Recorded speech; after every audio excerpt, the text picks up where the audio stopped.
Never trust anyone who says everyday English is easy. It isn't.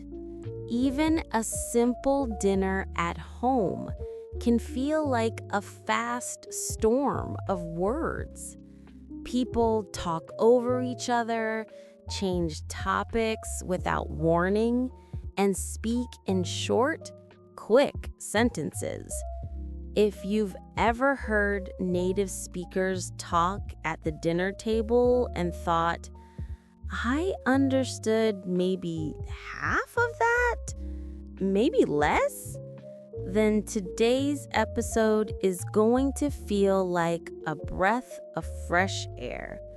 Because by the end, you won't just understand the full conversation, you'll be able to speak like that too, slowly and naturally.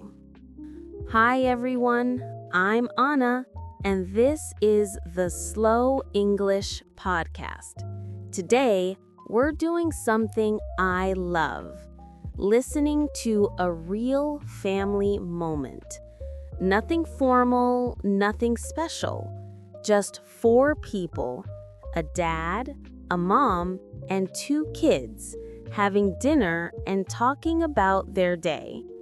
These are the types of conversations English learners usually never hear broken down step by step, but that's exactly what we'll do here. First, I'll play the full conversation at a relaxed, clear pace. Then, we'll go through the sentences together. I'll help you understand the meaning, the pronunciation, and how you can use the same phrases in your everyday life. And after that, you'll join me in a short speaking practice. We'll repeat the key sentences together, slowly, like 2 friends sitting at the same table. So let's start with the story. Picture this. It's early evening, plates are on the table, food is warm, and everyone is finally sitting down after a long day. Let's listen. Okay, everyone. Food is ready. Come sit down. Lily, can you put your phone away for a minute? Yes, sorry, I was finishing a message. Mom, can I have the rice? Sure, here you go. So, how was school today? It was fine. We had a math test. Oh, really? How did it go? I think I did okay. Not perfect, but okay. Lily, how about you? My day was long. We had PE outside and it was super hot. Did you drink enough water? Yes, Dad. Did anything fun happen? Actually, yes, my friend got her driver's license today. Wait, she can drive now? Yep, she drove to school this morning. Wow, that's exciting. I remember when I got my license. I was so nervous. Dad, can I have some chicken? Sure, here you go. By the way, does anyone want dessert later? Yes. Maybe. Depends on what it is. Chocolate cake? Okay, yes. See? Dessert always brings the family together. And that's the full conversation. Now, if this sounded simple, that's good, but simple doesn't mean easy. Many English learners can understand the general idea, but not all the small pieces. Real conversations are fast. People speak without thinking. Words connect, sounds blend, and phrases shorten. And it's very normal to feel lost when listening to something like this in real life. So let's slow everything down and walk through it together.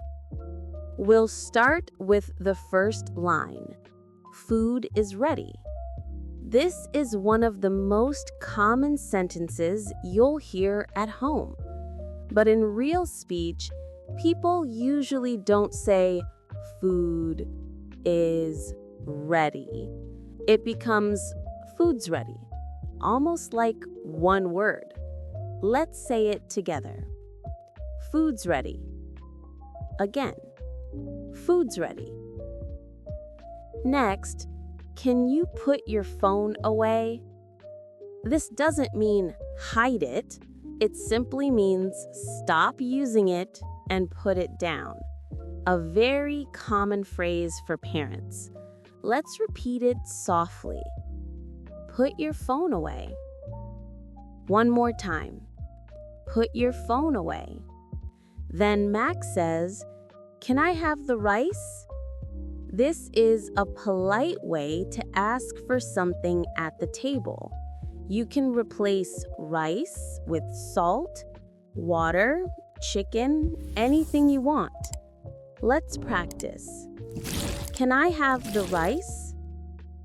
Once more. Can I have the rice? Then David asks, "How was school today?" It's a simple question, but it's used every single day in English-speaking families. Repeat with me. How was school today? One more time. How was school today? Max answers, "It was fine. Not good, not bad, just okay." Repeat. It was fine. Again. It was fine. Then he says, "We had a math test." Pronunciation note. Math test connects a little. It may sound like meth test. Repeat. We had a math test. And when David asks, "How did it go?" Max says, "I think I did okay." This is such a natural answer. And notice how did and okay connect. Did okay. Repeat. I think I did okay. Again. I think I did okay. Then Lily says, "My day was long." This is a very common way to say you're tired. Repeat with me. My day was long. She adds, "It was super hot." Super is used all the time in casual speech. Repeat. Super hot. Then we hear, "Did you drink enough water?" A gentle question. Repeat. Did you drink enough water? Now the big moment, she got her driver's license. In real speech, drivers sounds like drivers. Repeat. She got her driver's license. David says, "That's exciting." A natural reaction. Repeat. That's exciting. Emily says, "I was so nervous." Repeat softly. I was so nervous. Then she changes the topic by saying, "By the way." This is a great phrase for everyday conversations when you shift to something new. Repeat. By the way. She asks, "Does anyone want dessert?" Repeat. Does anyone want dessert? And Lily answers with the very common phrase, "Depends on what it is." Repeat. Depends on what it is. Good. Now that we've gone through everything slowly, you understand each piece. But understanding is not the final goal. Speaking is. And the best way to practice speaking is shadowing. Speaking at the same time as me. Just follow my voice. Let's try a short part together. Speak with me. How was school today? It was fine. We had a math test. How did it go? I think I did okay. Let's do it again, a little more smoothly. Shadow with me. How was school today? It was fine. We had a math test. How did it go? I think I did okay. If it feels difficult, that's normal. Your brain is learning new rhythm, new sounds, new speed. And the more you shadow, the more natural it becomes. Now, let's repeat a few key lines together, slowly. Food's ready. Put your phone away. Can I have the rice? My day was long. It was super hot. That's exciting. Depends on what it is. Every time you repeat these sentences, your tongue and your brain get more comfortable with the flow of real English. You are teaching your mouth how English actually sounds, not the English in textbooks, but the English in real homes, at real dinner tables, with real families. Before we end today's episode, I want to bring everything together for you. Today, you didn't just listen to a family talk about their day. You learned how real English works. You learned short, natural phrases that native speakers use without thinking. You heard how they sound in real life, and you practiced saying them with me. And if you come back to this episode again tomorrow, and maybe again the day after, you will start to feel these phrases become automatic.